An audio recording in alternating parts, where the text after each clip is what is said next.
왜 소고기 맛은 지금 진라면이 가져갔고 삼양라면은 이렇게 좀 인기가 시들해졌냐? 바로 이 때문입니다. 대통령까지 나서가지고 철저하게 수사를 해라 이러는 바람에 기세가 확 꺾여버립니다. 전 세계에 가장 인기 많은 라면이 뭐냐 하면 신라면하고요, 불닭볶음면 보이시죠? 근데 여기서 제가 퀴즈를 하나 낼게요. 신라면과 불닭볶음면 중에 전 세계 사람들이 더 좋아하는 라면은 뭘까요? 끝까지 들으시면 정답을 말할 겁니다. 라면 사업을 시작한 건 삼양식품입니다. 삼양라면을 만든 삼양식품이요. 그런데 현재 라면업계 1위는 농심이에요. 농심은 매출 3조 원을, 삼양식품은 매출 1조 원을 넘겼어요. 농심의 매출 3분의 1이 표고버섯 맛이 나는 이 신라면이 차지합니다. 그리고 삼양의 매출 1조 원 달성에는 불닭볶음면의 공이 정말 큰데요. 매출의 60%에서 70%가 바로 이 불닭볶음면에서 나오기 때문이에요. 이참에 각 회사별 대표 라면의 역사를 한번 짚어볼게요. 너구리는 1982년, 짜파게티는 1984년생인데요. 가장 오래된 라면은요, 1963년생인 이 삼양라면이에요. 우리나라 최초의 라면이라고 제가 말씀드렸죠. 이 진라면은 1988년생입니다. 차가운 라면계의 대왕마마인 한국 야쿠르트의 팔도 비빔면도 1983년생입니다. 거의 다 1980년대생들이죠. 그런데 라면이 처음 나왔을 때는요, 아무도 라면을 사 먹지 않았었어요. 1960년대에는 밥 아닌 무언가로 끼니를 해결할 수 있다는 생각 자체가 없었어요. 우리나라에서는 삼양이 1963년 9월에 처음으로 봉지라면을 출시했습니다.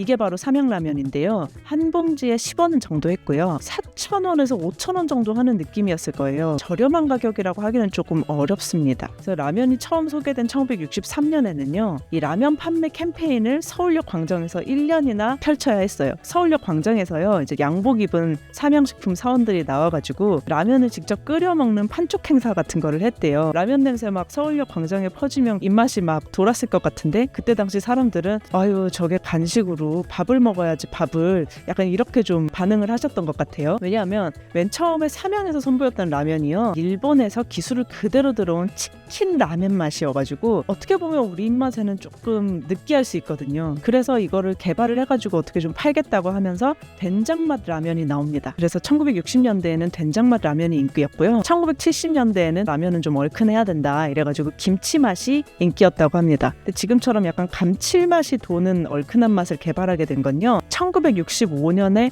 롯데공업, 이게 바로 지금의 농심인데요. 이 농심이 라면 업계에 뛰어들어서 경쟁이 붙으면서 한국인의 진정한 소울의 맛을 찾아보자, 그래야 우리가 라면을 많이 팔 수 있다, 이렇게 되면서 개발된 거죠, 이 얼큰한 맛이.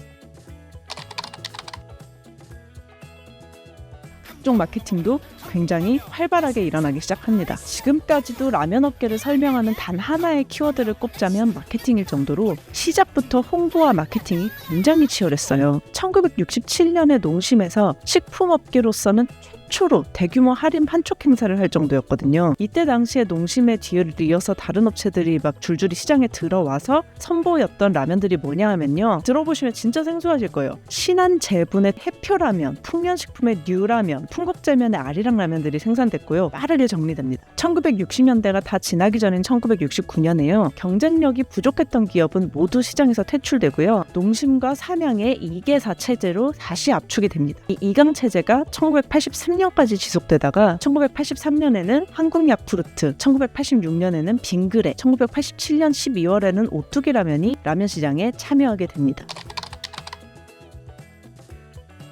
여기서 저희가 좀 얘기를 해봐야 될 게 한국 야쿠르트예요. 이 한국 야쿠르트가 무슨 라면을 팔고 있냐? 바로 팔도 도시락입니다. 우리나라 라면이 해외에서 이만큼 인기 있다고 말할 때 가장 먼저 언급되는 나라가 바로 러시아예요. 올해 초 러시아 정치 기사에서도 우리나라 라면인 팔도 도시락이 등장할 정도였는데요. 이게 라면 뜨겁잖아요. 막 급하게 먹다 보니까 맛을 제대로 음미하지도 못하고 자꾸 입천장이 된다. 그러니까 점심시간을 좀 늘려달라. 이게 공식적인 클레임으로 좀 등장을 했다는 게 정치 기사로 나와서 저는 되게 재미있게 읽었습니다. 어쩌다가 팔도 도시락이 러시아에서 이렇게 인기를 얻었냐면요, 러시아 사람들이 술을 많이 마시기로 유명하잖아요. 워낙 음주량이 많은데 팔도 도시락으로 해장을 해봤더니 너무 좋았더라 하는 보도가 이제 나오더라고요.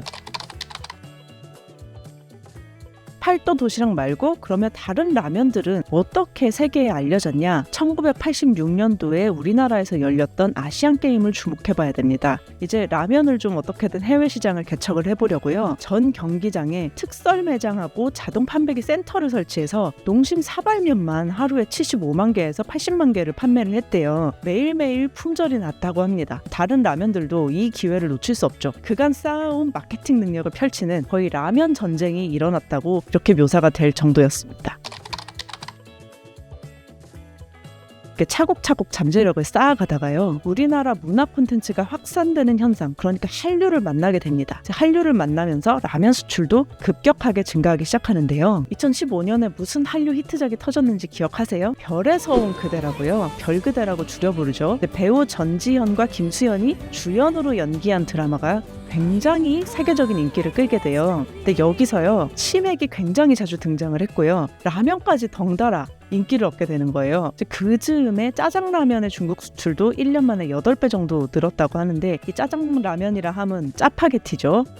국내 TV 예능 프로그램에요, 짜장라면, 짜파게티 이런 거 레시피가 등장해서 이제 그 자리에서 끓여 먹는 장면들이 등장을 하면서 중국에서 이거를 보고 우리도 저거 먹고 싶다 이래가지고 그렇게 인기를 얻었다고 합니다. 물론 이제 방송이 계기기는 한데요, 한류 덕에, 방송 덕에 우연히 잘 됐다고 하기는 좀 어렵죠. 물이 끓듯이 1도부터 99도까지 꾸준히 쌓이던 어떤 잠재력이 드디어 한 방을 만난 거에 가깝습니다. 1960년대부터 서로 경쟁이 치열했던 라면 기업들이요, 우리나라 시장은 너무 좁다, 여기서 이렇게 피 터지게 경쟁을 해도 우리가 먹을 수 있는 파이가 얼마 안 된다, 이래서 해외 시장에 아주 일찍부터 진출을 하기 시작하거든요. 2000년대 초반이 되면은 이미 현지에 생산 공장도 다 있고요, 판매 법인도 다 있고요, 각종 인프라도 다 깔아놔서요, 한류 라면 바이럴이 2000년대 초반, 2005년, 2015년 이럴 때 돌자마자요, 바로 판촉 행사 대대적으로 터뜨리고요, 물량도 늘리면서 재빨리 대응할 수 있었습니다. 운이 정말 중요하지만 쌓아놓은 게 없으면 이 운을 잡을 수가 없다는 게 바로 이런 데서 보였죠. 그런데 최근 우리나라 라면 시장의 25%나 차지하고 있는 신라면이 조금 수상하다는 얘기가 있어요. 농심의 다른 대표 라면인 짜파게티에서도 비슷한 불평이 좀 나오는 중이에요. 요즘 신라면 예전 같지 않아요 하는 글하고요, 그러면 MSG 한 꼬집 넣어보세요, 뭐 이런 댓글이 굉장히 자주 발견돼요. 우리나라는 사실 먹을 거를 좀 신성하게 여기면서 건강한 먹거리를 추구하잖아요. 그러다 보니까 라면에서도 인공 감미료의 대명사 MSG를 줄여나가는 추세거든요. 2007년부터 MSG는 이미 사용을 안 한다고 하는데, 어쨌든 그런 걸 포함해서 화학조미료라 들어갔다고 하면 약간 좀 이렇게 보고 자연조미료 이런 거를 좀 좋아하는 분위기인데, 그러다 보니까 라면에서도 자꾸 화학조미료를 좀 빼는 거죠. 근데 사실 라면 먹을 때 우리가 좀 건강한 먹거리를 기대하고 라면을 먹질 않잖아요. 그치만 라면 업계로서는 또 건강한 식품에 대한 집착이 생길 수밖에 없는 역사가 있어요. 1980년대 말에 이 우지파동을 겪은 트라우마가 또 남아있거든요. 우지파동이 뭔지 간단하게만 말씀드릴게요. 1989년 11월에요. 삼양을 포함해서 몇몇 식품 기업들이 제품 원료로 공업용 소기름을 사용한다는 투서가 검찰로 날아든 거예요. 라면 튀기잖아요, 면을. 그거를 이제 공업용 기름으로 튀겼다, 뭐 이런 고발이었는데요. 사실은 이제 식품위생법 위반을 두고 싸운 거죠. 근데 이 재판이 1997년까지 무려 8년이나 이어집니다. 재판이 오래 걸린 이유가요, 라면 완제품은 이제 이미 사실 공업용 소기름 아니었다, 완제품은 인체에 무해하다, 이 결론은 한 열흘 만에 났는데요. 이거랑 별개로 제조 과정이 위법했다, 아니다, 이거 가지고 한 8년을 끌었거든요. 1997년에 대법원은 이제 최종 무죄 판결을 내리게 됩니다. 그런데 소비자들은 8년을 기다려주지 않죠. 그래서 이 우지파동은 업계 판도를 완전히 바꿔버립니다. 그때는 업체마다 라면, 면을 튀기는 기름을 다 다른 기름을 썼다고 해요. 삼양은 소기름을 썼고요, 농심은 지금처럼 파묘를 계속 썼고요, 뭐 이런 식으로 다 달랐는데, 다 파묘로 통일을 하면서 라면 맛이 사실은 조금 하나로 좀 수렴한 그런 역사가 있어요. 근데 이때 대통령까지 나서가 철저하게 수사를 해라 이러는 바람에 삼양의 기세가 확 꺾여버립니다. 우리 맨 처음에 삼양라면 이야기를 했었잖아요. 삼양라면이 최초의 라면이고 인기가 되게 좋았고 소고기 맛이 되게 좋았는데